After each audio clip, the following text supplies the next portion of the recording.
There. Just the record. Oh, look at that. I'm not starting on a pause screen for once.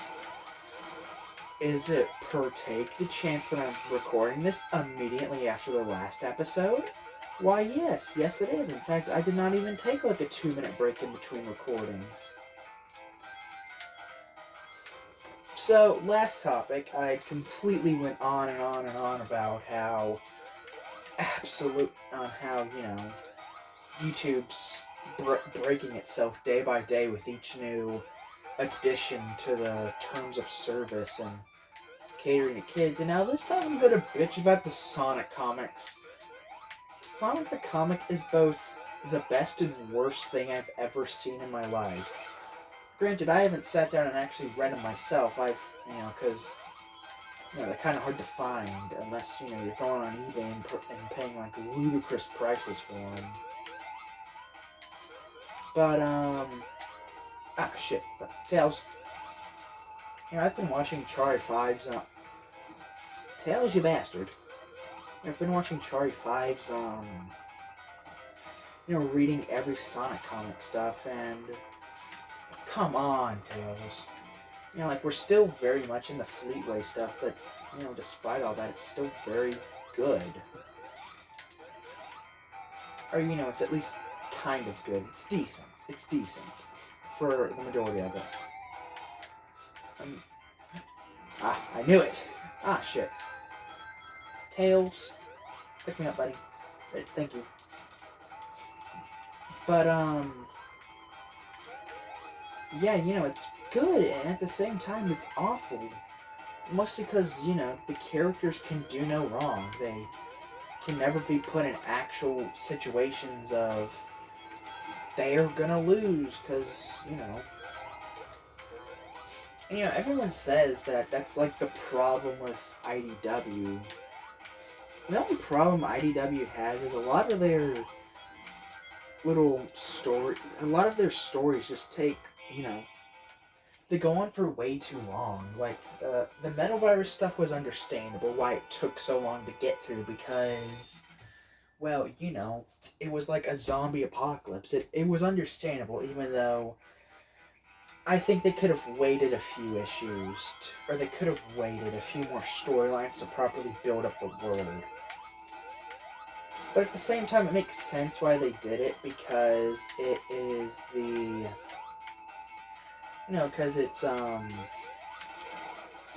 it made sense because, well, the IDW world is literally just the Sonic games.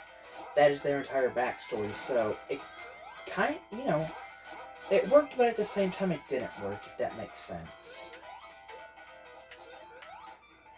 Shit, I need to actually be down if I want to go into Hidden Palace, and... Yep, falling down.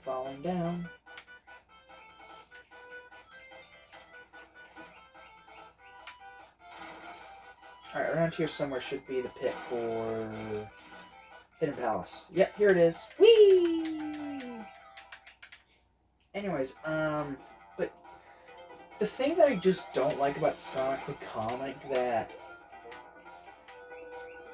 the thing that I just don't like about it is, like, there's so much potential there that is kind of wasted. And the potential that I'm talking about is just, there's so many cool ideas that, if done better... Alright, come here, Cheers. We'll airlift from right over here. That if given, the main problem that I associate Sonic the Comic having is the fact that it's limited to being in, like, a Sega magazine. Because, now each story has to be split up across, like, several issues. And it's like, okay, well, so that's a normal comic thing. No, it's...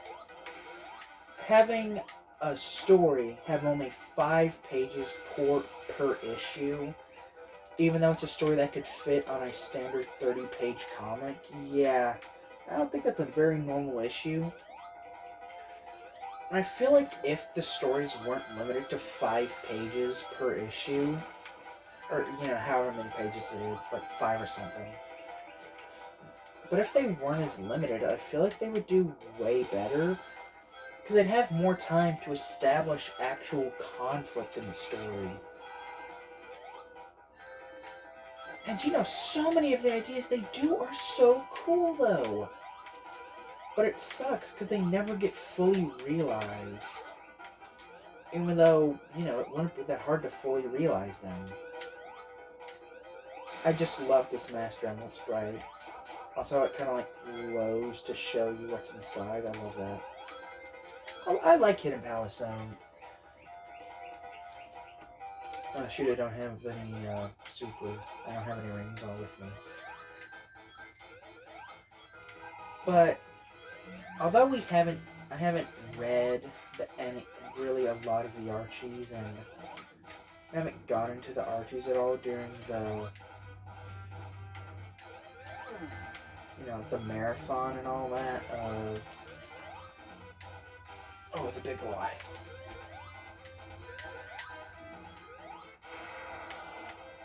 You know, even though we're still in the Sonic comics over on the live stream, which, by the way, if you do want to check out any of the Sonic comics, Tri-Five's live streams on them are literally the best way to do it, because, you know, number one, he's voice acting them, which is amazing, because he gives really good voices for all the Sonic characters. But, also just in general, through there, I've gotten to check out the British comics, and even then, like, it also gives sight into how people viewed the Sonic series back in, 1993 and 94 and 96 and all that. But, there's just so much wasted potential in their ideas. It's like, the easiest way to fix it is literally just scrap all of the other Sega comics and split up take a single story and make that the only story you show in the issue. Like, instead of having part of a Sonic story, and then part of a Knuckles story, one issue we get the Sonic story, and then you could do the early Archie stuff, split it up. I remember, I have one comic from Archie that's a big hodgepodge of a bunch of their issues.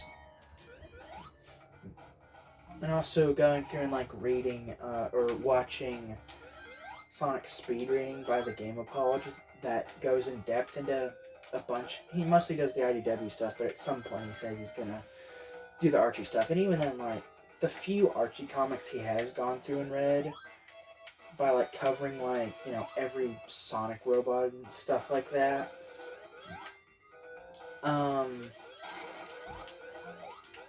It's very interesting because Archie, they had a story that they tell in each comic, and it was all contained within that single issue, unless it was a big multi-parter story that was too big for a single 30-issue comic. So then the story was split up, across a few, but you get what I mean. But they would take a story, but they would tell that issue, and then they would split it up into 3 or 4 parts. And I assume in between each part there would be an advert or something.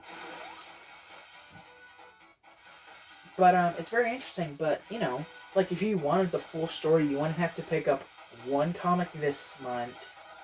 And then just to,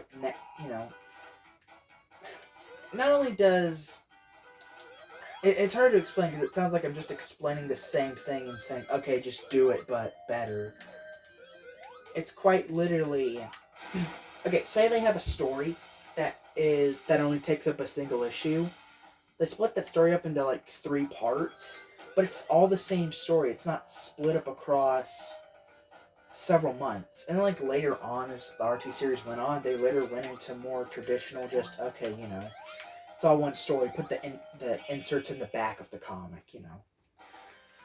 stuff like that. And then multi-parts became like, okay, it's like if you were to sit down and read a 3-part, it's like 90 pages, as opposed to like, yeah, it's 30 pages, and then like after 10 of them, ooh, insert, you know. That makes way more sense. And for like Sonic the Comic, since it does reviews and shows fan art and fan letters and all that, that you could work like, okay, after 10 pages, put the review section. Then, part 2, you continue the story instead of switching to another story.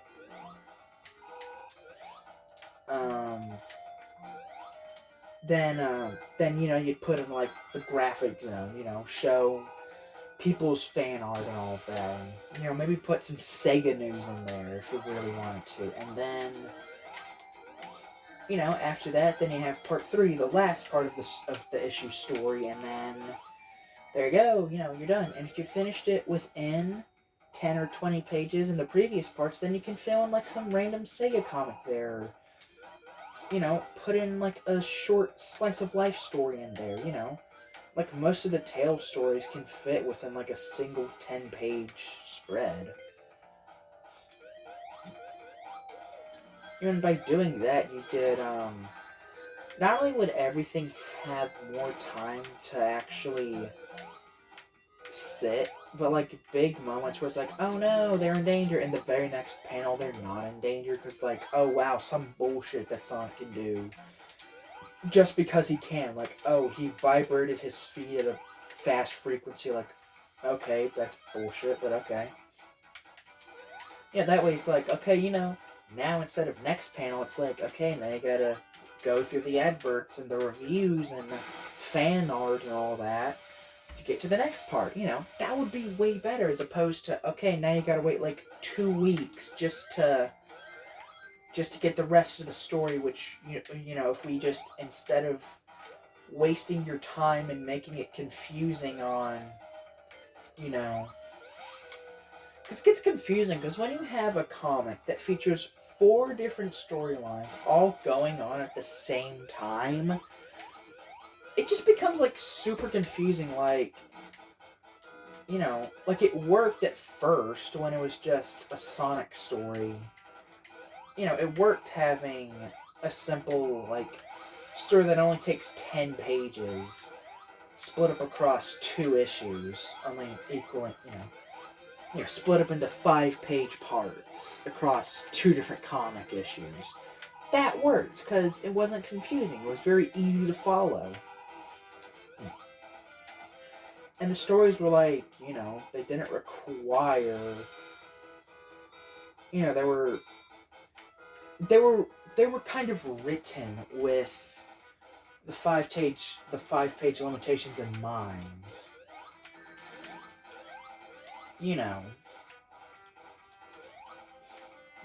It really didn't affect anything per se to have them split up. It really didn't affect the story and overall narrative. But like, and then when they introduced the Tales stories, it was like, okay, cool. Now we see like, oh, why wasn't Tails here? Or they mentioned, oh, Tails is missing. Or like, Tails is there, and then the next issue, it's like, oh, I wish Tails were here. And it's like, okay, yeah, now I see why. And it kind of adds continuity to the comics. And, it kind of adds continuity within the release order, as opposed to, it's like, like if IDW to pull that, it'd be like a whole nother month before, oh, this is why Tails was gone. Oh, it both has its advantages and disadvantages in both release methods of doing comic stories. I just think like the early Archie and current IDW way of doing things would work for Sonic the Comic way more than how they're currently doing it. Because the current way just kind of screws with any chance of them having continuous narratives that don't get messed up. Because even then, like, like if you're reading the Archie series and you missed part of the story, it's like, oh, okay, I just need to pick up issue 3 or something, and I'm all caught up. But with the Fleetway stuff, if you miss if you miss an issue, you've missed part of the story for 4 separate, equally canon and all apparently happening at the same time comics.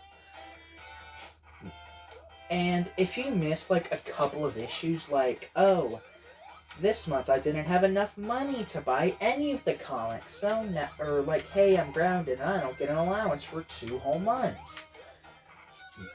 And then you buy the next comic and you're like, there are 4 separate plot lines going on that are entangled, happening all at the same time and connect into each other in some massive way. It then makes it to where now you have to somehow look for 4 separate comic issues just to be caught up with the main story. It's like, well, yeah, the solution to that is just get the subscriptions and all that, but again, not everyone just has the money to subscribe to stuff just to, keep up with everything. Which is, the good thing about YouTube is subscriptions are completely free and cost no money, which is a really good thing. That means you guys can subscribe to my channel and be caught up on every time I upload a video, and you never have to miss this great podcasting. I just realized my videos are pretty much just a podcast with gameplay going on in the background. It's sad, but isn't that really any YouTube playthrough? I'll go more philosophical in a minute. I'm gonna continue to bitch about a little blue rat. Anyways, that's pretty much all my bitching out of the way. Yeah. But yeah, just in general, to sum it all up, if they were structured better and weren't restricted to little 5-page inserts in a magazine, the stories would be way better because the writers would have way more time and room to flesh out everything. And that alone would go a long ways to fixing Sonic the Comics issues. But anyways, yeah, back to the YouTube stuff. Yeah, subscribing's completely free. I've done it to like 50 different YouTube channels that I want to keep up on notifications, or at least want, in case, I ever want to check in on them, say, hey, I wonder if they've uploaded anything I'm interested in, but I can just scroll through my subscriptions and find them, and it costs no money. Unless you want to donate money, in which case, you can't really do that with me because I don't have a way to turn that on. Because I do not make money off of YouTube yet. I want to, but they won't let me because I do not have enough subscribers. Which reminds me, if you're watching this video and aren't subscribed, you should subscribe. And if you think you are subscribed, check anyways. I heard there's this bug where YouTube randomly unsubscribes people. What's actually happened to me? No. I'm being dead serious. I've actually been unsubscribed from YouTubers I was watching before. Like, I have been unsubscribed from people I was watching religiously. Oh, hey, you don't have your spikes. Cool. You do. Hello. But yeah, I'm not making this up just to tell people, hey, you subscribe. No, I'm being dead serious. I've actually been unsubscribed and never even knew it. It's like an actual issue YouTube does have. Doesn't happen as often people says it is, but then again, they tend to have like millions of audiences, and I only have like... I'm very proud of my 132, but it's still only 132, and I hope to one day get that number up even high enough to, become a big-time, big-name YouTuber like Markiplier and Jacksepticeye and all that,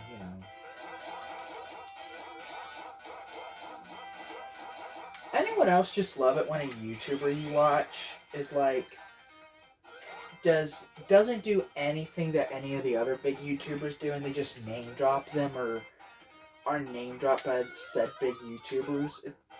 I don't know, to me, it just feels like, oh, it's an interconnected universe. Like the MCU, but for YouTubers. As dumb as it sounds, I genuinely feel like that sometimes. I don't know why. I just find it funny. Have I really only done 2 acts of Metropolis? I feel like I've gone through 4. Then again, I've been entertained by my mad ramblings. Anyways, you know what? I think I'll save Metropolis Act 3 and the rest of Sonic 2 for next video. Anyways, yeah, if you guys enjoyed today's video, please do not forget to like, subscribe, and comment down below what you thought of today's video, as it not only does it tell me, but it also tells YouTube and their bots, that you've enjoyed these videos and want to see more of them. Thank you all so much for watching, and as always, I've enjoyed playing this game.